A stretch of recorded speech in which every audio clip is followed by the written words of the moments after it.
নমস্কার, আমি অ্যাস্ট্রোলজার বৈশালী সরকার। সামনেই সব এক্সাম চলে এসছে।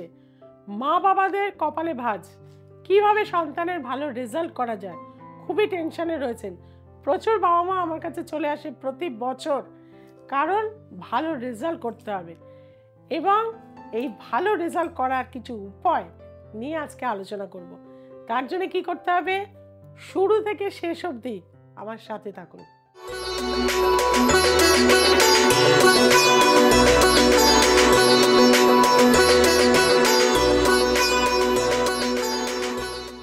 আমরা এডুকেশনের সেক্টর যখনই দেখতে যাই না কেন, আমাদের 4th হাউস ভালো থাকতে হয়।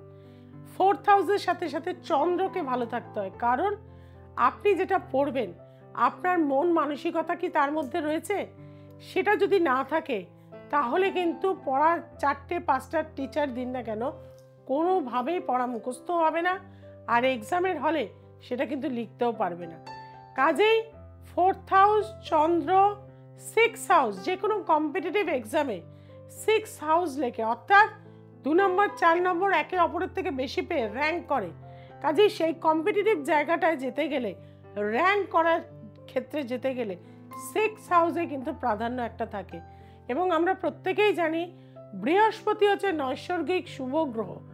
বৃহস্পতি হচ্ছে আমাদের পিটুইটারি গ্ল্যান্ডের কারক গ্রহ। বৃহস্পতি যদি আমাদের ভালো থাকে তাহলে কিন্তু আমরা পড়াশোনাটাকে নিতে পারি এবং রিসিভ করতে পারি।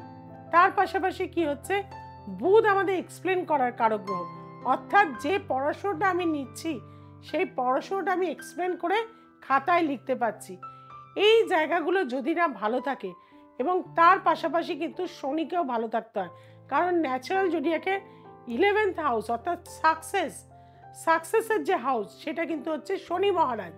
সেই হাউস কি ভালো আছে, অর্থাৎ ফাঁকিবাজি দিয়ে অন্যের থেকে টুকলি করে না লিখে নিজের বিদ্যা বুদ্ধি এবং কঠোর পরিশ্রমের দ্বারা ভালো রেজাল্ট করতে গেলে এই ধরনের কানেকশন কিন্তু আমাদের লাগে।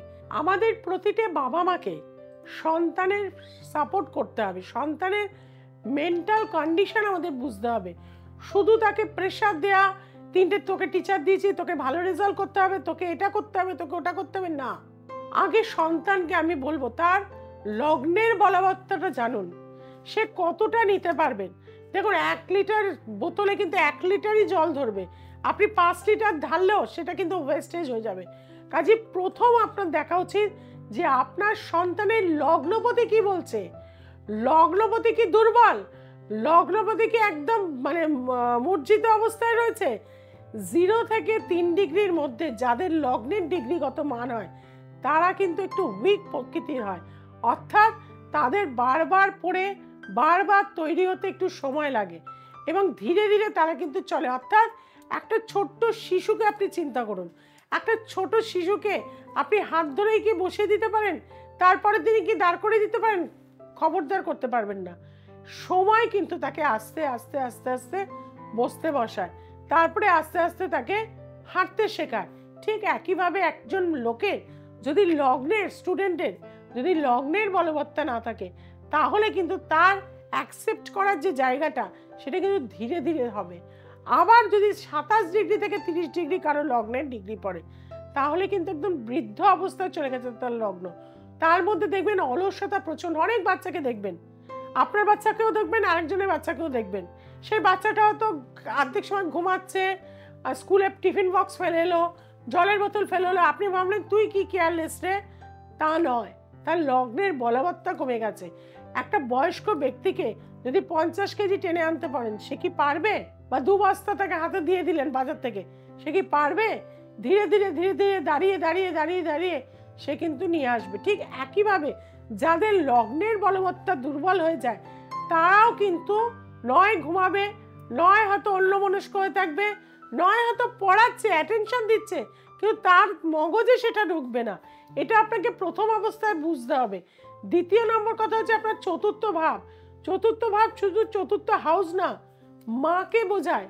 মায়ের ভালোবাসা, কেয়ারিং একটা বাচ্চাকে কিন্তু অনেক পজিটিভ মাইন্ড তৈরি করে, এটা মাথায় রাখবেন। আজকাল আমরা সবাই কর্মব্যস্ত, কিন্তু সারাদিনের মধ্যে কিছুটা টাইম বাচ্চার মাথায় হাত দেওয়া, তাকে ভালোবাসা, তাকে অ্যাটেনশন দেওয়া প্রত্যেকের প্রয়োজন রয়েছে। এর পাশাপাশি কিন্তু আমাদের বাস্তুকে দেখতে হয়।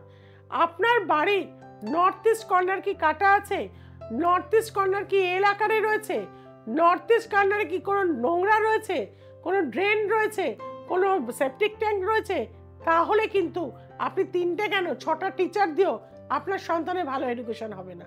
এর পাশাপাশি উত্তর দিক, যেটা আমার কেরিয়ার বা এডুকেশনের দিক, সেই জায়গায় আগুন রেখে দিয়েছেন, গ্যাস ওভেন রেখে দিয়েছেন, রেফ্রিজারেটর রেখে দিয়েছেন, হিটার রেখে দিয়েছেন, আপনার সন্তান মনোমতো রেজাল্ট কোনোভাবেই, যতই সে ইন্টেলিজেন্ট হোক, করতে পারবে না। আপনার সন্তানের প্রথমেই দেখতে হবে মনের স্থিতি, বাস্তুর স্থিতি, এবং আপনাকে বাবা মা হিসাবে তার পাশে মেন্টাল সাপোর্ট অলওয়েজ দিতে হবে। তাহলে দেখবেন সামনেই যে বড় বড় কম্পিটিটিভ এক্সাম আসছে, তাতে কিন্তু তারা ভালো রেজাল্ট করতে পারবে। আমি প্রচুর বাচ্চাদের কাউন্সিলিং করি, প্রচুর বাচ্চারা আমাকে ভালোবাসে, তারা আসে। একটা টাইমে হয়তো তারা পিছিয়ে গেছিল, কিন্তু কিছু পদ্ধতি বা কিছু সিস্টেম যদি ফলো করা যায়, তবে দেখুন 12টা রাশির বা 27টা নক্ষত্র বিভিন্ন নেচারের মানুষ হয়ে থাকে। আমি হয়তো 3-4টে দিয়ে যাব, আপনি অবশ্যই করাবেন, কিন্তু ইন্ডিভিজুয়াল হরোস্কোপ মাস্ট বি জাজ। অর্থাৎ আপনার সন্তান যেরকম টিচার দিয়েছেন, যেরকম স্কুল দিয়েছেন, পাশাপাশি একজন শিক্ষিত অ্যাস্ট্রোলজারের পরামর্শ দেবেন। প্রথমেই বলবো, ভগবান শিবের উপাসনা কিন্তু ভীষণ প্রয়োজন লাগে। প্রথম কথা হচ্ছে অশ্বত্থ পাতা দিয়ে প্রতি সোমবার নম শিবায় নম, মহামৃত্যুঞ্জয়, মহাদেবায় নম বেলপাতার মালা আপনি দিতে পারেন। কিন্তু পাশাপাশি পড়াশুনোর ক্ষেত্রে মানে যদি এগিয়ে যেতে চান, অশ্বত্থ পাতা অবশ্যই 28টা সাদা চন্দন এবং গোলাপ জলে ডুবিয়ে নিয়ে সেটা কিন্তু ভগবান শিবের মাথায় দেবেন। যে 28টা আপনি দিয়েছেন, সেই 28টা বেলপাতা খানিকটা পরে নিয়ে চলে আসবেন, একটা সবুজ কাপড়ে বেঁধে আপনার যেখানে পড়াশুনো করেন সেখানে রেখে দেবেন। প্রতিদিন ভগবান শিবকে এবং সরস্বতী মাতা দেবীকে প্রণাম করে অবশ্যই যে জিনিসটা অশ্বত্থ পাতা দিয়ে বানিয়ে এনেছিলেন সেটা মাথায় ঠেকিয়ে পড়তে বসুন। এদের মনোসংযোগ কিন্তু বৃদ্ধি হবে দেখবেন। এবং যারা অসম্ভব চঞ্চল, কারো কথা শুনতে চায় না, স্থিরতা নেই, তাদেরকে বলবো অবশ্যই কাঠের চেয়ারে বসিয়ে পড়ান। পূর্ব দিকে মুখ করে কাঠের টেবিল, কাঠের চেয়ারে বসান, এবং তাতে আপনার পজিটিভ এনার্জি আসবে। 5টা ব্যাম্বো স্টিক অন্তত পূর্ব দিকে রেখে দেবেন। এবং যারা প্রচণ্ড চঞ্চল, স্থিরতা নেই বা দুর্বল চিত্তের, হয়তো কনফিডেন্স নেই, তাদেরকে বলবো ভগবান সূর্যের একটি মূর্তি, পিতলের যে বড় বড় মূর্তি পাওয়া যায়, সেটা পূর্ব দেয়ালে লাগাবেন, পূর্ব দিকটা একদম ক্লিন রাখবেন, এবং যখনই পড়তে বসবেন তার আগে সেই সূর্যের মূর্তির দিকে তাকিয়ে তার চোখে খানিকক্ষণ মেডিটেশন করবেন, করে আপনি পড়তে বসুন। দেখবেন আপনার কনফিডেন্স বাড়বে, আপনার একাগ্রতা বাড়বে, পড়াশোনার এনার্জি লেভেল বাড়বে। এবং এর পাশাপাশি কিন্তু আপনাদের জল হচ্ছে আমাদের প্রত্যেকটা মানুষের ক্ষেত্রে কিন্তু খুবই ইম্পর্টেন্ট জিনিস। আমরা প্রত্যেকটা ক্ষেত্রেই জলকে কিন্তু একটা পবিত্র জিনিস মনে করে থাকি। কাজেই যাদের কিন্তু পড়াশোনার ক্ষেত্রে মনোসংযোগের অসুবিধা হচ্ছে, তাদেরকে বলবো সবুজ মুগকলাই জলের মধ্যে দিয়ে ভিজিয়ে রাখুন। পরের দিন সকালবেলা মুগকলাইটা চিবিয়ে এবং জলটা অবশ্যই খেয়ে নিন। দেখুন 4টে মুগকলাই দিয়ে রাখবেন, দেখবেন হালকা সবুজ রঙের জলটা হয়েছে, ওই জলটা প্রতিদিন খাবেন। এবং একটু করে আতপ চাল 3-4টে জিভে দিয়ে খেয়ে নিয়ে জল খেয়ে নেবেন। দেখবেন আস্তে আস্তে পড়াশোনার প্রতি ইচ্ছা, আগ্রহ এগুলো কিন্তু বাড়তে থাকবে।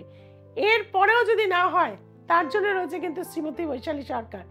যারা কঠিন সমস্যা রয়েছেন, যন্ত্রণা রয়েছেন, আপনারা প্রত্যেকেই জানেন যে আমি কিন্তু চিতাযজ্ঞ করে থাকি তারাপীঠ মহাশ্মশানে। যারা আসতে চাইছেন, সমস্যার সমাধান করতে চাইছেন, তাদেরকে বলবো 9 ফেব্রুয়ারি অমাবস্যা আছে, রটন্তী অমাবস্যা, ভীষণ জাগ্রত একটি অমাবস্যা। এই যোগকে যারা পড়াশোনার উন্নতি চাইছেন বা অন্যান্য ক্ষেত্রেও উন্নতি চাইছেন, তাদেরকে বলবো একবার আসতে।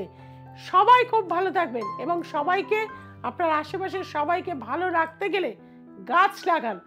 অশ্বত্থ গাছ, বট গাছ, কলা গাছ, এই ধরনের গাছগুলো, আপনারা মানি প্ল্যান্ট গাছ, এগুলো কিন্তু লাগান।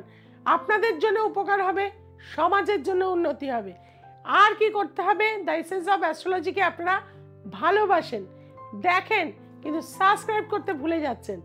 সাবস্ক্রাইব কিন্তু এক্ষুনি করে নিন, যে বেল আইকনটি রয়েছে তাকে প্রেস করে দিন, আপনার বন্ধু বান্ধবের কাছে ছড়িয়ে দিন। আর যেটা মনে রাখবেন, আপনাদের জন্য কিন্তু আমি আপনাদের কাছে পৌঁছে যাচ্ছি। শিলিগুড়ি, কোচবিহার, মালদা, বহরমপুর, কৃষ্ণনগর, দুর্গাপুর, আসানসোল, গৌহাটি, বিভিন্ন জায়গায় আমাকে পেয়ে যাবেন। কলকাতার বিস্তীর্ণ অঞ্চলে কিন্তু আমি বসি। যারা সমস্যার সমাধান করতে চাইছেন একবার আসুন, অবশ্যই উপকার হবে। নমস্কার।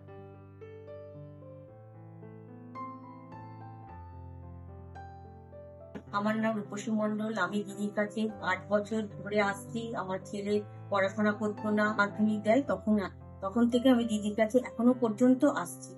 প্রায় আমার 10 বছর মনে হলো। অনেক কিছু সমস্যা ছিল, দিদির কাছে এসে এই সমস্যাগুলো আমার সমাধান হয়েছে।